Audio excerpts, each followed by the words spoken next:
They forced the alien girl to eat off the floor, until one human stood up and said, "Hold my beer." The Galactic Union Preparatory Academy was alive with its usual lunchtime chaos. Located aboard the neutral space station Harmony 7, it was the first of its kind, a melting pot where species from across the galaxy learned side by side. Amid the hum of food synthesizers and echoing chatter, a small blue-skinned Arcturian girl named Lyra sat by herself, her forearms clutching her lunch tray as if it were armor. She had arrived only 3 weeks ago, the daughter of a diplomat assigned to the human sector. This school was supposed to be her gateway to understanding other species, a place of opportunity and peace. Instead, it had become a nightmare.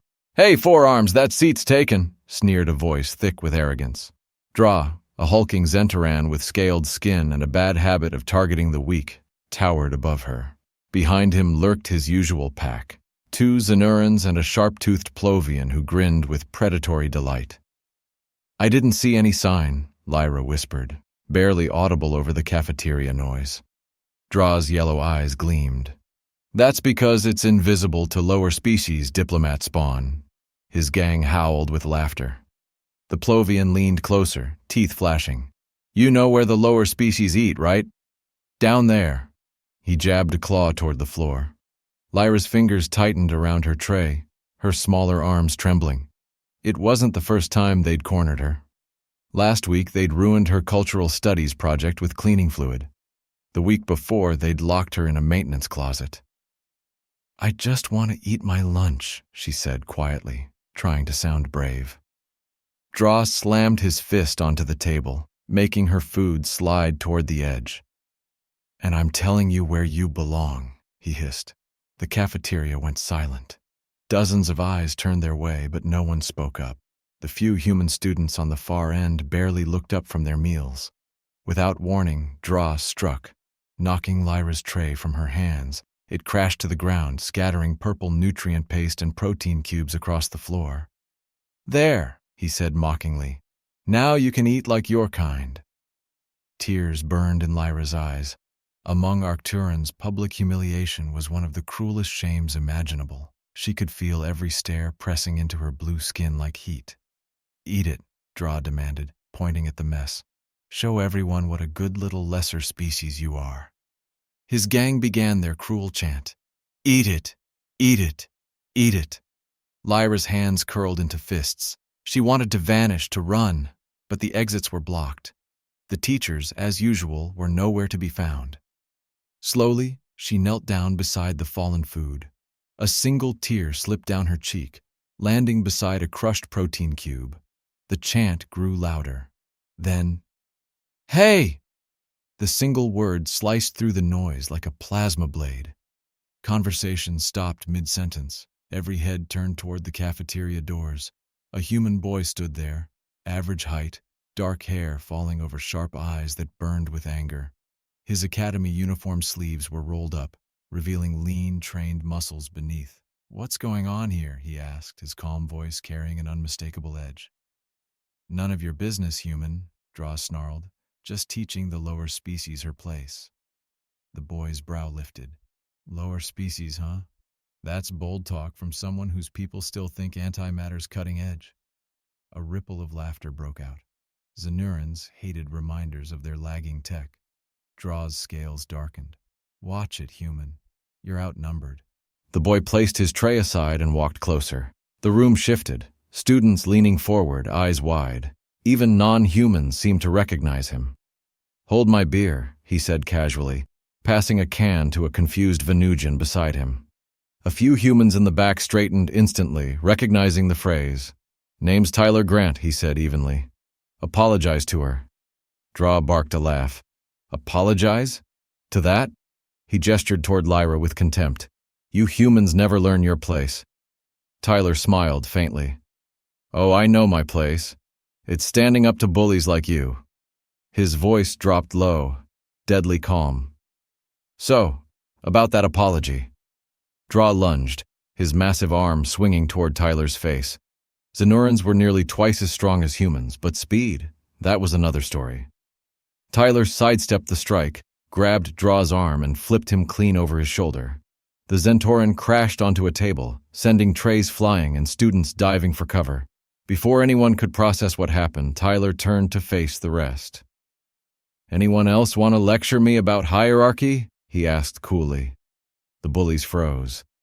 They'd never seen Draw taken down like that, least of all by a human. "This isn't over," one hissed, helping Draw limp away. The cafeteria remained frozen for a heartbeat before exploding into whispers. Tyler ignored it all, looking down at Lyra still kneeling on the floor. "Sorry about the mess," he said, offering his hand. "Some lessons require a harder approach." Lyra hesitated, then placed one of her hands in his. "I'm Lyra," she said softly. "Why did you help me?" Tyler smiled faintly. "Because that's what humans do, or at least what we should do." He glanced at the ruined food. "Come on, let's get you a fresh tray." "You can sit with us if you want," Tyler says, motioning toward his table. As they walk toward the food synthesizers, Lyra glances back. The whole cafeteria is watching, some in shock, some in awe. A few humans raise their thumbs at Tyler, admiration plain on their faces. "Are you some kind of warrior?" she asks softly. "The way you moved." Tyler laughs. "Nothing like that. I've just been training in Brazilian jiu-jitsu since I was 6.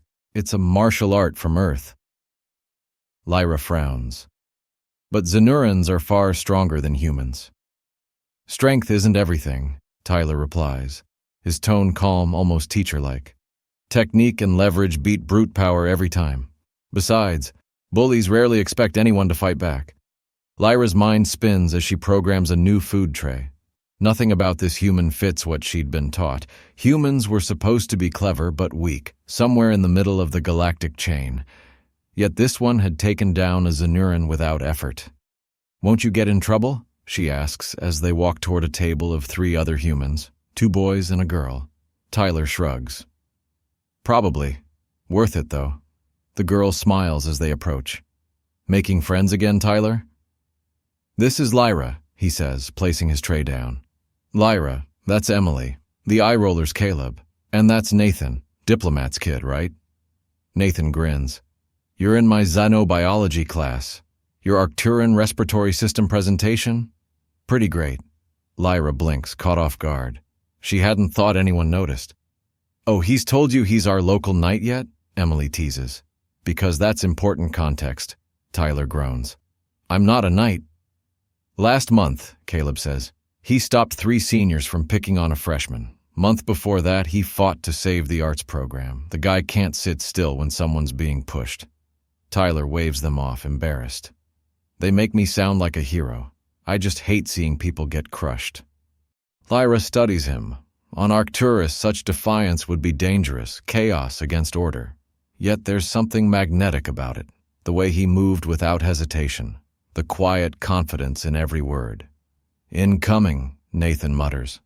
Assistant Principal Vorax, tall, metallic-skinned, eyes like liquid silver, strides toward them. His voice hums like polished steel.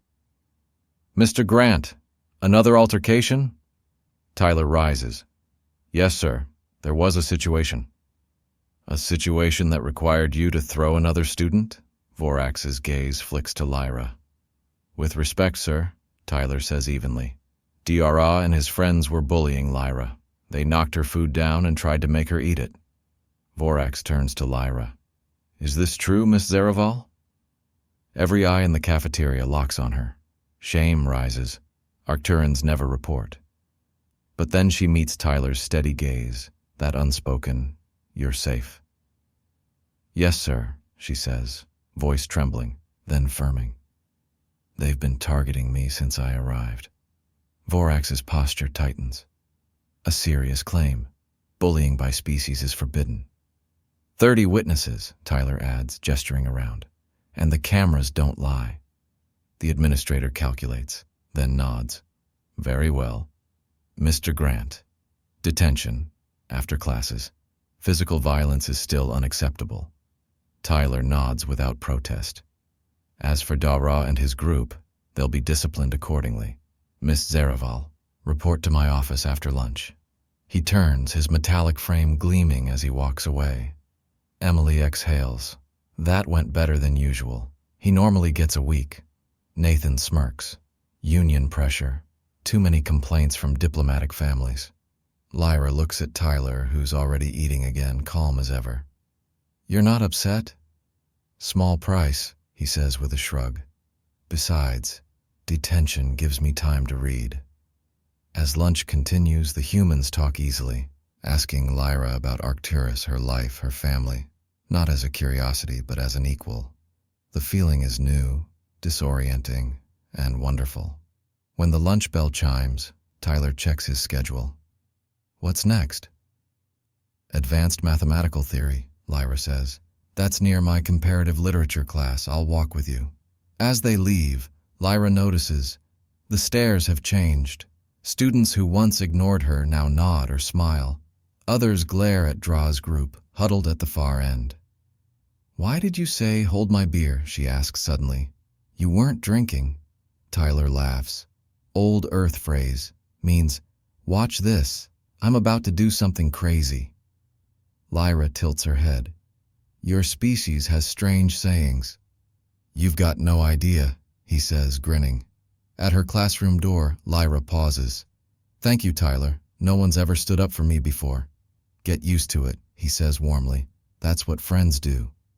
The word friends echoes inside her like a spark in the cold. She'd come to the academy to study alien life, but in one lunch hour she discovered something far rarer: humanity. All because one human had said, hold my beer. As Lyra entered the classroom, the phrase echoed in her mind like a spark she couldn't put out. Maybe the galaxy had been wrong about humans. They might not be the strongest or the most advanced, but there was something else, something that didn't show up in any report or briefing. And Lyra was determined to find out what it was. The next few days changed everything.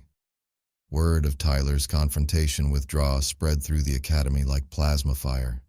Each retelling grew wilder.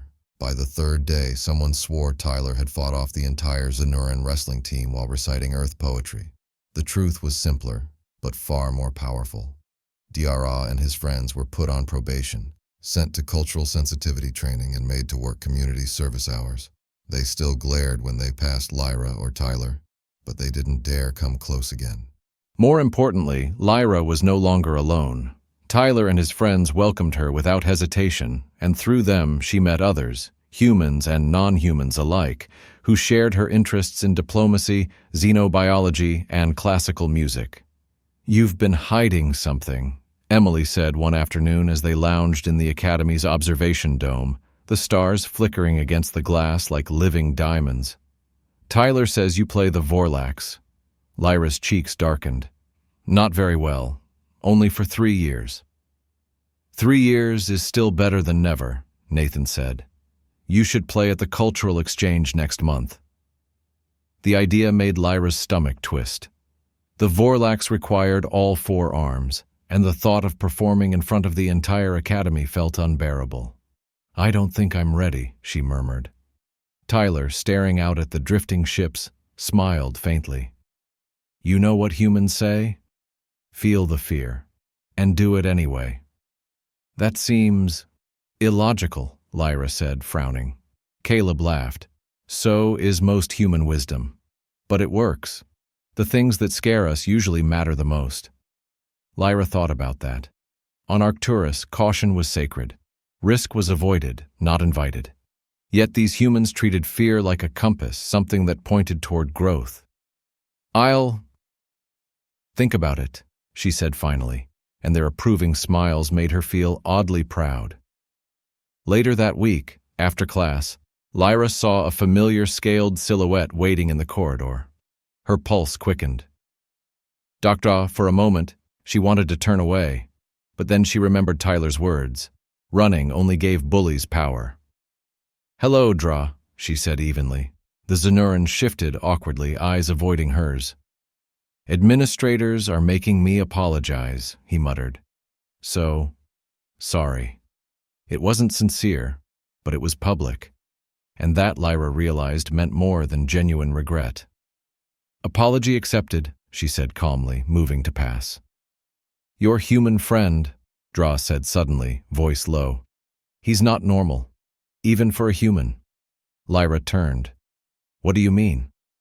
Draw's eyes flickered. My father fought humans during the Orion conflict. He said most were soft, but some were different. They had this thing, righteous anger, he called it. Makes them dangerous. I saw it in your friend's eyes. He left her with that thought, disappearing into the crowd. That evening, Lyra brought it up during her weekly holo call with her father. Ambassador Zare's blue features flickered on the screen from his office on Earth. Righteous anger, he mused, stroking his chin. Ah, yes, a very human concept. Anger used not for destruction, but to defend others. They see it as virtue, not chaos. Lyra frowned. It sounds unstable. Her father smiled. Perhaps, but it's also what gives them their moral courage. Humans act when others hesitate.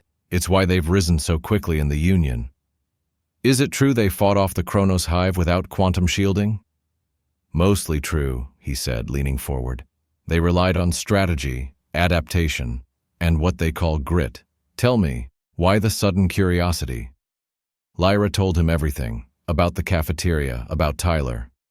As she spoke, her father's expression softened into something like pride. You've witnessed a very human thing, he said. Standing up for the little guy, it's deep in their culture. This Tyler Grant sounds like someone worth knowing. He is, Lyra said quietly, warmth rising in her chest. He and his friends have been kind. Good, Ambassador Zare replied with a smile. The Union needs more of that kind of courage, and if you happen to learn a bit of their confidence along the way, consider it a gift. When the call ended, Lyra sat for a long while, staring out the viewport at the drifting stars. She had come to the academy believing survival meant silence, keeping her head down, blending in. But Tyler had shown her another way, to stand tall, speak out, and sometimes, when faced with the impossible, to grin and say, "Hold my beer." 2 weeks later, Lyra found herself in new territory, actually enjoying her time at the academy. Classes were still hard, but she wasn't facing them alone. She had friends, allies, and a growing reputation for diplomatic skill. You should join the simulation club, Tyler suggested one day as they walked between classes. Nathan and I are in it. It's all about interspecies negotiations. Lyra hesitated. I don't know, my training is very traditional. Tyler grinned. Then it's time to unlearn tradition. The human approach feels different, Lyra murmured. That's exactly why you should join, Tyler replied, eyes gleaming with conviction. Different minds build better worlds. We could use someone who actually knows diplomacy. The offer lingered in the air like a spark waiting to ignite. Humans, Lyra realized, thrived on diversity of thought, something her people had long forgotten. On Arcturus, diplomacy was ritual, rules carved in stone, never questioned. Creativity was a flaw, yet here, on Earth, improvisation was a skill celebrated. When's the next meeting? She asked finally. Tyler's grin said it all. The Diplomatic Simulation Club met inside a repurposed classroom shaped like a miniature Galactic Union Hall. Holographic banners shimmered, and 20 students from a dozen species filled the chamber. Lyra recognized a few faces, some who had seen her clash in the cafeteria. Everyone, this is Lyra, Tyler announced. Her father's the Arcturan ambassador, so yeah, she actually knows what she's talking about. Laughter rippled warmly through the room. Professor Chun, a calm human woman with auburn hair, stepped forward. Welcome, Lyra. Perfect timing. We're beginning a new simulation. Resource conflict in the real system, water rights dispute. You'll represent the Regalian Consortium alongside Tyler and Zara. 15 minutes. That's all they had to devise a strategy. The human colony needs more water than allocated, Zara said, her leaf-like appendages rustling softly. But formal petitions take one full galactic cycle, Lyra countered, instinctively citing the code. Skipping procedure risks chaos. That's months of waiting, Tyler said sharply. They'd die by then. Lyra hesitated. Rules exist for a reason. And sometimes, Tyler replied, reasons change. He leaned closer, his voice low but urgent.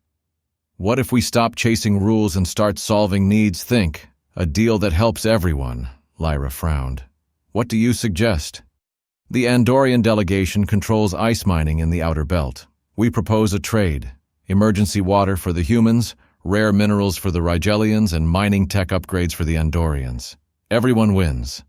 It was reckless, unorthodox, brilliant. Lyra's training screamed no, but her instincts whispered maybe. When the simulation began, Tyler's idea unfolded like a masterstroke. He didn't just talk, he connected. His words carried conviction. His tone bridged species barriers. By the end, they'd forged a three-way deal exactly as he'd imagined. Professor Chun smiled, impressed. That, she said, was unconventional diplomacy, and effective. Well done, Regalian team.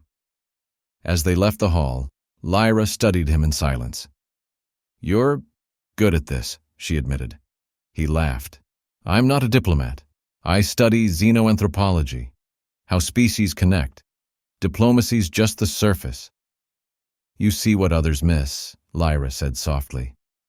I just try to stand where they stand, he replied.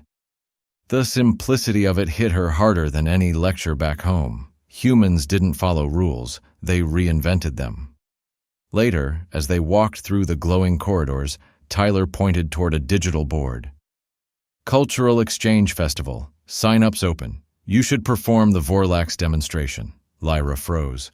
I'm not ready. When will you be? He asked gently. Sometimes you just have to take the leap. A human saying, and somehow it felt right. That night, heart pounding, Lyra submitted her application. Fear turned to exhilaration, the kind that came only when you broke free from gravity. Days blurred, classes, clubs, Vorlax rehearsals. She spent more time with Tyler and his friends, learning their humor, their strange optimism. Humans weren't just adaptable, they were unstoppable.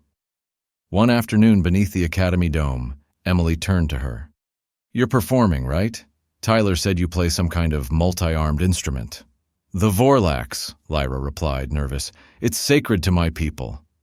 That's awesome, Emily beamed. I'm performing ballet. Maybe we could practice together? Lyra hesitated. On Arcturus, performances were private, perfection expected. Yet here was someone offering to share the process, flaws and all. I'd like that, she said. The next day, they met in the practice room. Emily's dance told stories through motion.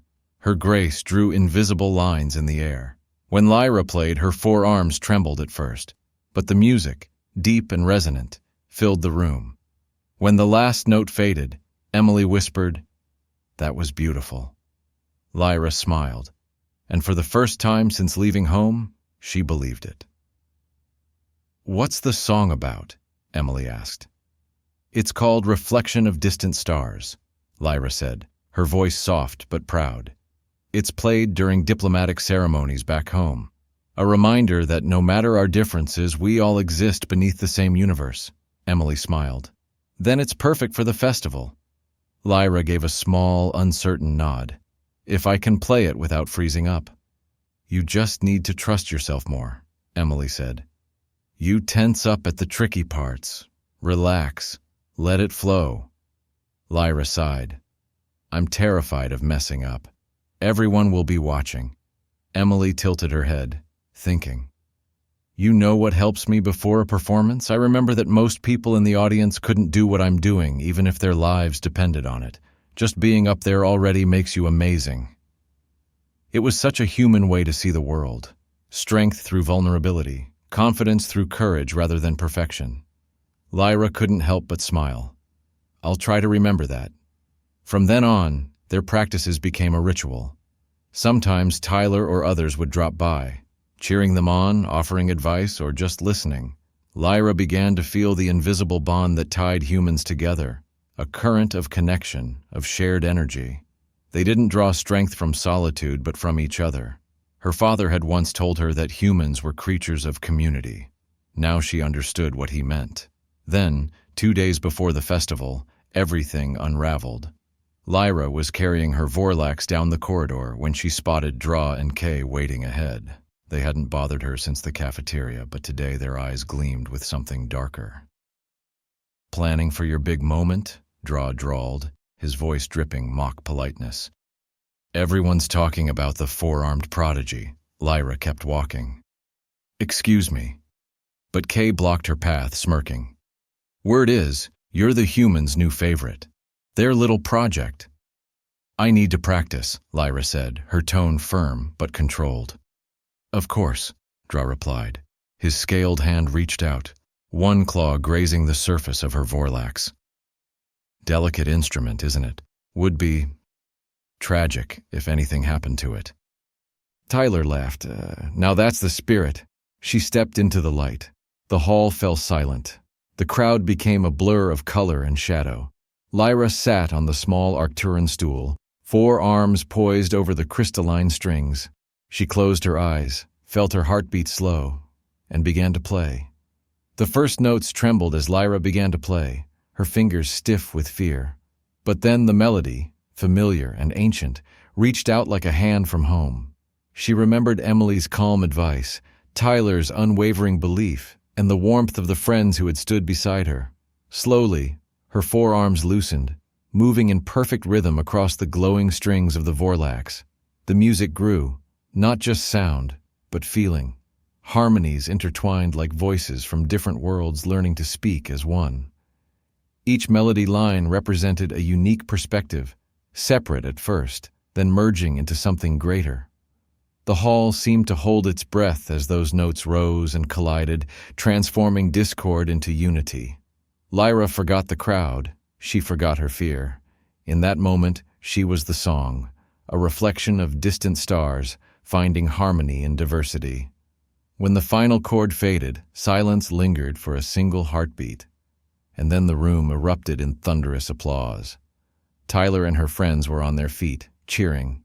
Even the dignitaries, stern faces from distant systems, nodded in genuine approval. As Lyra bowed, she caught sight of movement in the back of the hall. Draw stood there watching. Their eyes met, and to her astonishment, the Zenuran gave a small, respectful nod before turning and leaving. It was more than forgiveness, it was acknowledgement. Backstage, her friends rushed to her, laughter and excitement filling the air. "That was unreal," Emily exclaimed. "4 separate melodies at once. You owned that stage." "Standing ovation from the Rigelian ambassador," Nathan added. "That never happens."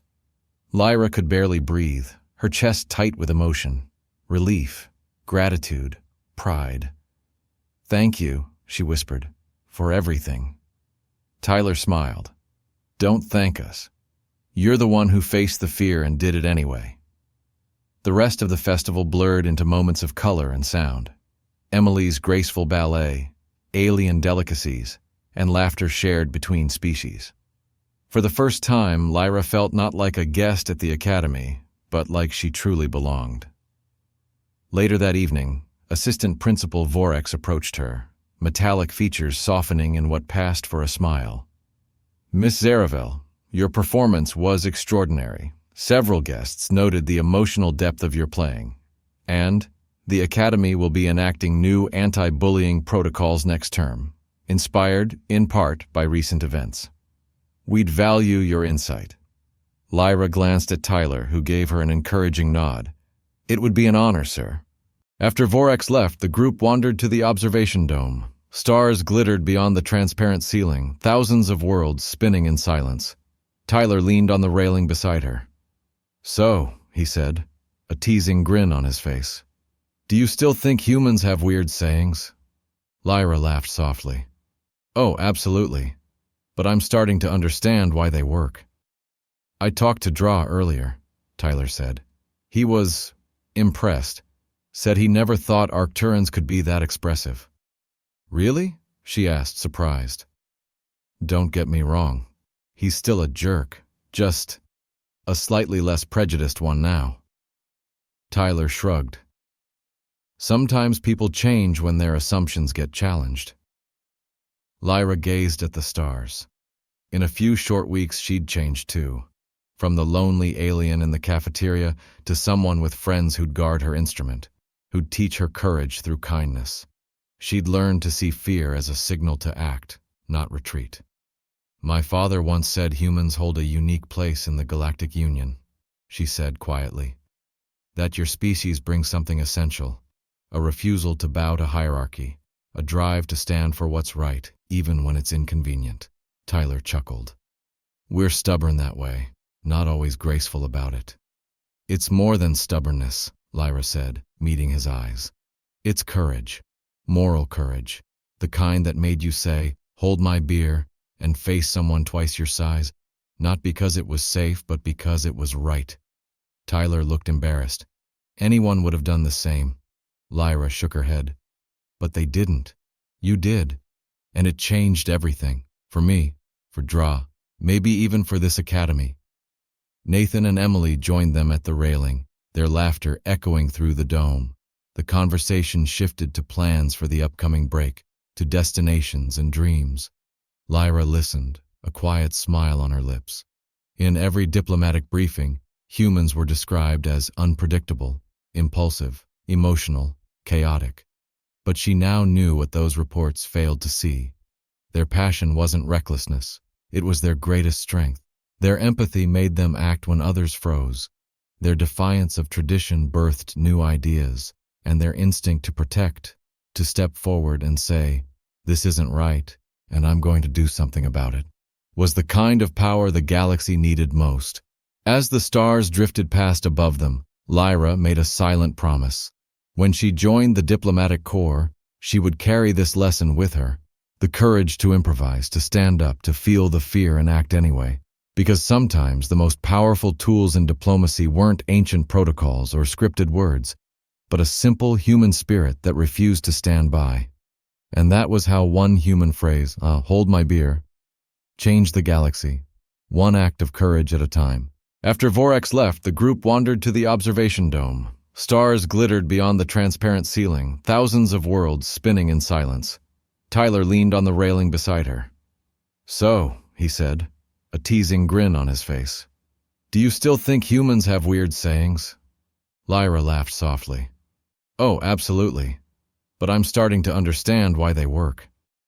I talked to Dra earlier, Tyler said.